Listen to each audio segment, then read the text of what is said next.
Welcome to யாவரும் கேளீர். நான் உங்க பத்ரி பேசுறேன். நேற்றைக்கு கவிஞர் வைரமுத்து அவர்கள் எழுதிய மகா கவிதை புத்தக வெளியீட்டு விழா நடந்தது.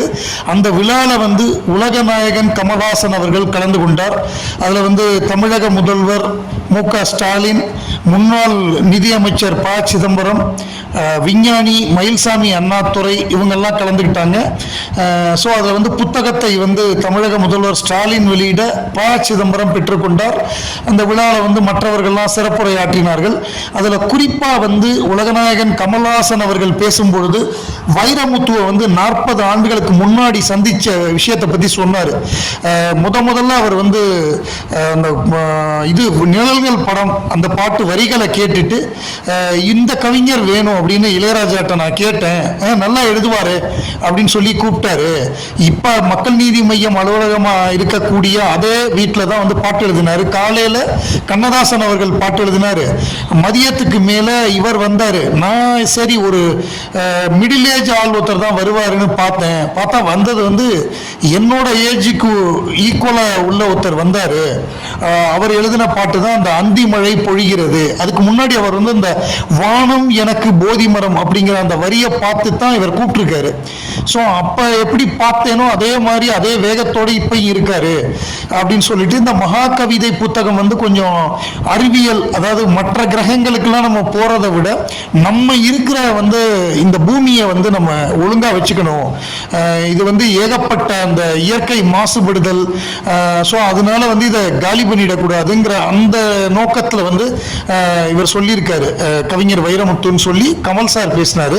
அதே வைரமுத்து அவர்கள் பேசும்பொழுது கமலை நான் நடிகருங்கிறதுனால கூப்பிடல, அவர் ஒரு அறிவாளி அப்படிங்கிறதுனால தான் கூப்பிட்டுருக்கேன். நடிப்பு என்பது உபத்தொழில், அவருடைய மெயின் இதுவே அவர் அறிவாளிங்கிறது தான் அப்படின்னு சொல்லி கமல்ஹாசன் அவர்களை பாராட்டினார். மற்றபடி அவர் வழக்கம் போல திமுக தலைவர் மு.க. ஸ்டாலின் அவர்களை பாராட்டினார். அப்புறம் கலைஞர் காவியம் எழுத போறேன் அப்படின்னு சொன்னார். மற்ற விஷயங்கள்லாம் சொன்னார். இதில் சில எதிர்மறை விமர்சனங்களும் வந்தது. எப்படின்னா எப்படி ஒரு மீட் டு அக்யூசர் இவரோட இதுக்கு போகலாம் அப்படின்லாம் கேட்டிருந்தாங்க. அதாவது கோர்ட்ல போய் அது ப்ரூவ் ஆகி தீர்ப்பு தண்டனை பெற்ற ஒருத்தர் அப்படின்னா அவங்க சொல்றது கரெக்ட். இது மீட்டு ஒரு பக்கம் ஒருத்தர் சொன்ன குற்றச்சாட்டை வச்சு எப்படி நம்ம ஒருத்தரை தீர்ப்பு எழுதி ஒருத்தரை குற்றவாளியா நிப்பாட்ட முடியும்? ஸோ அதனால அவங்க கோர்ட்டுக்கு போய் ஒருவேளை தண்டனை பெற்றிருந்தா அதை சொல்லலாம். சில பேர் என்ன சொல்றாங்கன்னா, பாருங்க மணிரத்னம் ஏஆர் ரகுமான் 2 பேருமே அவருக்கு வாய்ப்பு கொடுக்காம ஒதுக்கி வச்சுட்டாங்க. அவங்க வாய்ப்பே கொடுக்கறதில்ல. இந்த மீட்டுக்கு அப்புறம் பொன்னியின் செல்வன்லேயே அவருக்கு வாய்ப்பு கொடுக்கல அப்படிங்கிற மாதிரிலாம் அந்த மாதிரி ஒரு வாதத்தை எடுத்து வைக்கிறாங்க. இப்படி பண்ணலாமா, கமல் போய் இவருடைய நிகழ்ச்சிகளில் கலந்துக்கலாமான்லாம் சின்மயி அந்த மாதிரியான ஆட்கள்லாம் கேட்குறாங்க. இது 2 பக்கமும் இருக்கு. போனது தப்புன்னு சொல்றவங்களும் இருக்காங்க. ஒருத்தர் குற்றச்சாட்டு சொன்னதுனாலே ஒருத்தர் குற்றவாளி ஆகிவிட மாட்டார் அப்படின்னு சொல்றவங்களும் இருக்காங்க.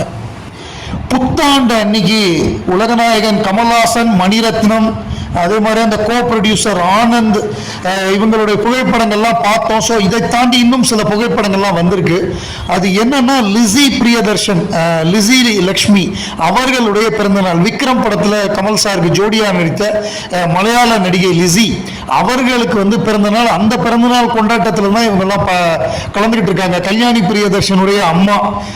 ஸோ அந்த பிறந்தநாள் கொண்டாட்டத்தில் தான் சுகாசினி, அதே மாதிரி ஸ்ருதி, மணிரத்னம், ஆனந்த் இவங்க எல்லாருமே கலந்துக்கிட்டு இருக்காங்க அப்படிங்கிற ஒரு தகவல் அந்த புகைப்படங்கள்லாம் வந்திருக்கு. மேலும் சில புகைப்படங்கள்லாம் வெளியில வந்திருக்கு.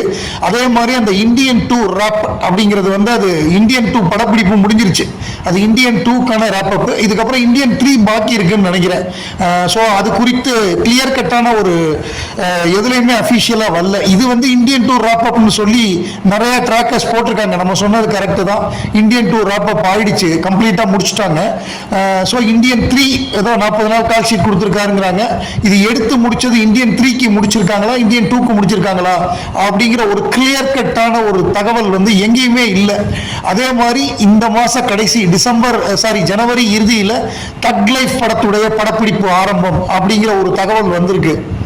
புயலால் பாதிக்கப்பட்ட அந்த தென் மாவட்டங்களுக்கான நிவாரண உதவிகளை வந்து மக்கள் நீதி மையம் தலைவர் கமல்ஹாசன் துவக்கி வச்சாரு. துவக்கி வச்சு அவர் பேசுறப்ப நாங்கள் தேடி தீர்ப்போம் வா அப்படின்னு ஒரு அமைப்பு எங்கள்கிட்ட இருக்கு. எந்த இயற்கை பேரிடர் இந்த மாதிரி இதுவாக இருந்தாலும் நாங்கள் களத்தில் இறங்கி அவர்களுக்கு உதவி செஞ்சுக்கிட்டு இருக்கோம், அதை தொடர்ந்து செய்வோம் அப்படின்னு சொன்னார். ஸோ அதற்கான காணொலியும் வந்திருக்கு.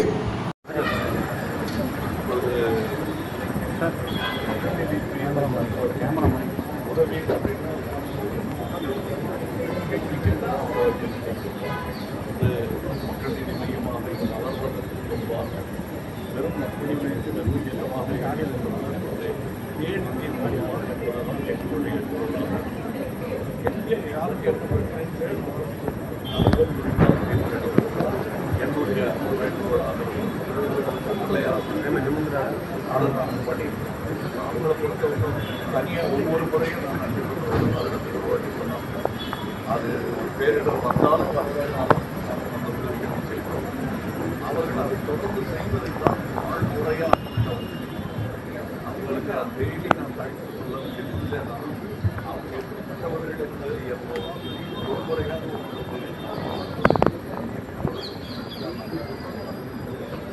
முதற்கட்டமாக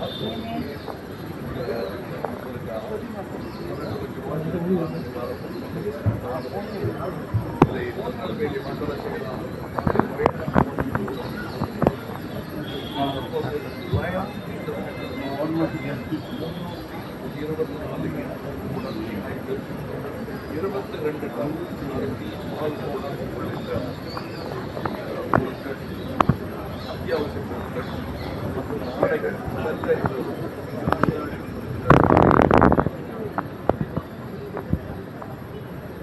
மக்கள் நீதி மையம் கட்சியின் வழக்கறிஞர் அணியின் மாநில செயலாளர் லயன்ஸ் கிளப்புடன் ஒருங்கிணைந்து 15 லட்சம் மதிப்பிலான பொருட்களை பாராட்டுகிறார். மக்கள் நீதி மையம் கோயம்புத்தூர் மகளிர் மக்கள் நீதி மையம் கைத்தூர் கமலாவதி மற்றும் அனைத்து கட்சி நிர்வாகிகளும் நிவாரணப் பொருட்களை புரட்டி தந்து கொண்டார்கள். அவர்கள் சென்னை வெள்ளச்சேதத்தின் போது